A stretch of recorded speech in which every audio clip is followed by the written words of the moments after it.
Дорогие друзья, мы сегодня находимся на прекрасном мероприятии «Славянское подворье-2022».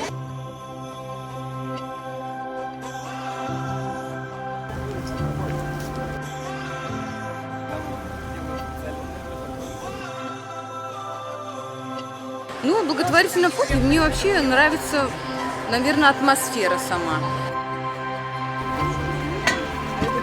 Прониклась общей идеей работы. Я знаю фонд «Свежий ветер» уже, наверное, лет 6. И как раз мы с ними познакомились через ярмарки ручной работы. Я очень рада, что я попала в этот фонд, в эту компанию. Здесь столько красивых, позитивных людей. А главное, что мы делаем очень хорошее дело. Мы ребяткам помогаем.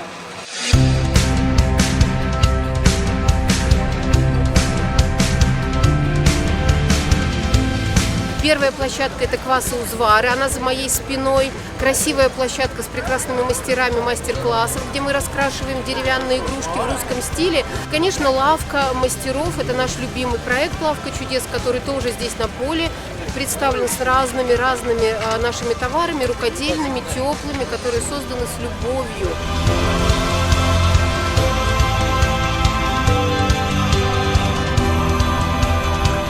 Угощаю людей Иван-чаем. И вообще фонд для меня это такая семья и возможность делать добро. Это просто друзья. Мы все собираемся и что-то делаем вместе. Он появился вот так вот неожиданно. Вот он должен был появиться, вот он и появился.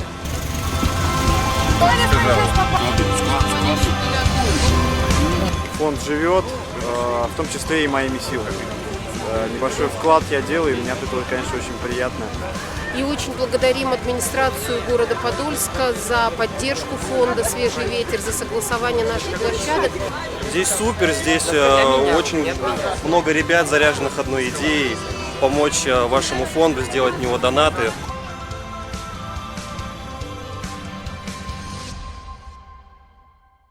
Три-четыре. С нами все ясно. Свежий ветер. Оп.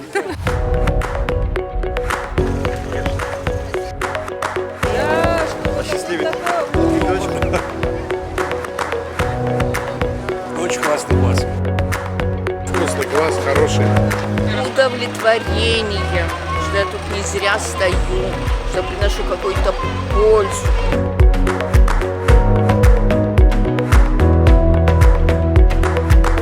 Из разных городов, география обширная, это и Ульяновск, и, разумеется, средняя полоса России, Чебоксары. Но нам важно видеть, чтобы вы понимали, что фонды и работают. То есть мы не просто просим, нам важна помощь, нам точно нужна каждая копейка, но мы работаем. Я всегда выступаю за то, что помогать надо там, где ты находишься, где ты живешь. То есть вот мы в Чехове помогаем чеховским